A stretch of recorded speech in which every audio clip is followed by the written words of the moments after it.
Hey there everyone! Hope you're doing well. In this Manga Cooking with Kitsune Mask, we're going to be making Gohei Mochi. Doesn't this look delicious? The recipe comes from the manga Amaama to Inazuma. This translates to English as sweetness and lightning. The mangaka is Gido Amagakure. We're going to be following the recipe as written down in the manga. Ingredients are as follows: 2 cups of rice, 1 tablespoon of miso, 1 tablespoon of sugar, 20 grams of walnuts. It is optional if you have a nut allergy. 1 tablespoon of white sesame seeds, 1 tablespoon of mirin. Lastly, 1 tablespoon of soy sauce. First things first, let's cook the rice.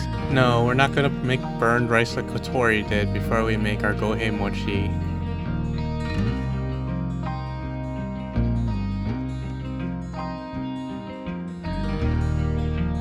While we wait for the rice to cook, let's make the sauce that will cover the rice. You could grind the ingredients like Kotori did with a mortar and pestle, but I assume most people don't have those tools. I'll show you how to do it with more commonly found tools in the kitchen. Gallon-sized Ziploc bag, a long glass wine bottle. You could also use a rolling pin if you have it, or other long cylindrical tool. Time to put the walnuts and the white sesame seeds inside the Ziploc bag. Seal the Ziploc bag nice and tight. This is optional, but if you do have a meat tenderizer, you can use it to crush everything inside the Ziploc bag to speed things along. Make sure to use the flat side of the meat tenderizer when you do it. You can use a wine bottle, of course, to crush everything inside as well.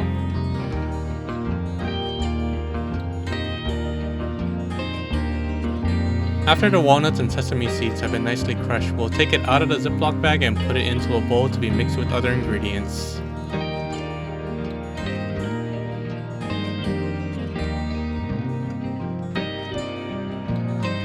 Time to put in our 1 tablespoon of miso.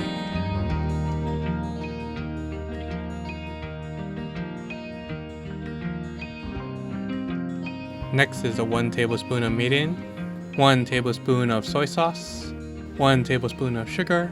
Mix everything into a paste to spread over the rice.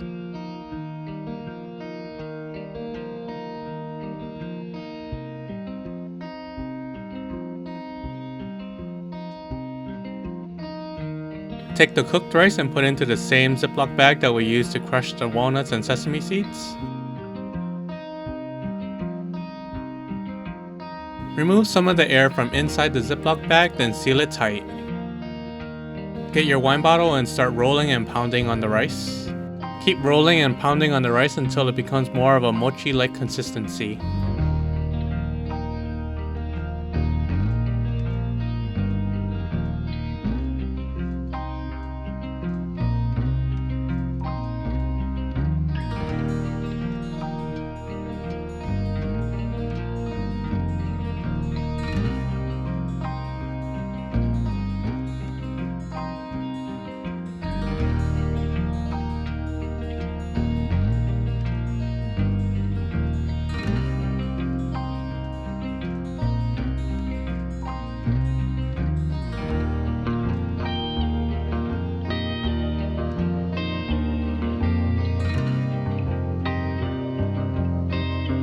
Once you're done, put a handful of rice onto saran wrap to start forming the Gohei Mochi. We're forming it in saran wrap to prevent the rice from sticking to your hands. You want to form the rice into a slipper or get a sando shape, so round on top and on the bottom flat. After you form the rice, put the pointy end of disposable chopsticks inside of the rice and keep forming it while you do. By doing this, you'll prevent the rice from falling off the chopsticks while you're scorching the rice. To prevent the wooden chopsticks from burning, wrap aluminum foil around it. This also helps your fingers from getting too hot while you're scorching the rice over an open flame.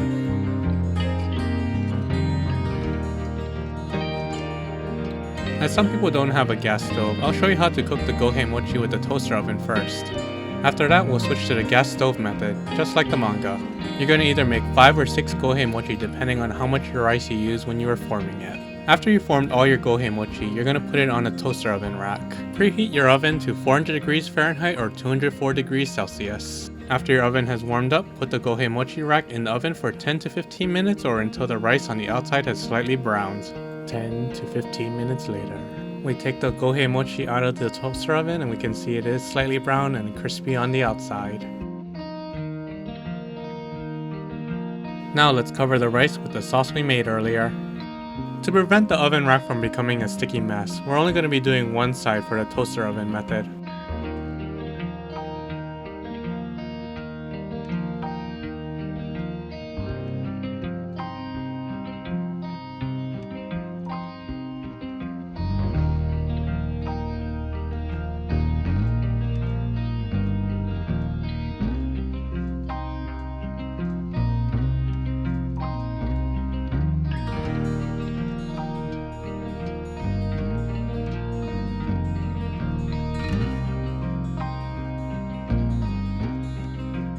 Preheat your oven to 400 degrees Fahrenheit or 204 degrees Celsius. Put the Gohei Mochi back into the oven for another 10 to 20 minutes or until the miso is browned with some scorch marks. 10 to 20 minutes later. Look at our beautiful Gohei Mochi fresh out of the oven. One looks more burned than the others, but you don't taste the burn, but rather well caramelized miso. Time for a taste test. Itadakimasu. Nanja kura! You get lots of umami from the soy sauce and the miso. The walnuts and the sugar balance out the umami. The crunchy rice on the outside and the soft rice on the inside give a great mouthfeel as well. Next is the gas stove method. We have our formed rice, the gas stove, and the sauce. No walnuts. We'll turn the gas on to high and start to scorch our rice. As it is an open flame, make sure you don't get too close or you might get burned. Also, as it is an open flame, children should not scorch the rice. Always be safe when you're cooking, especially with an open flame. By the way, it is faster and more efficient to scorch the rice indoors rather than outdoors. The reason being the wind does weaken the flame from the portable stove when it is outside. You can see the difference between the scorched rice and the non-scorched rice. The scorch marks are obvious, but you can feel how hard the rice is on the outside. Time to cover the rice with the sauce.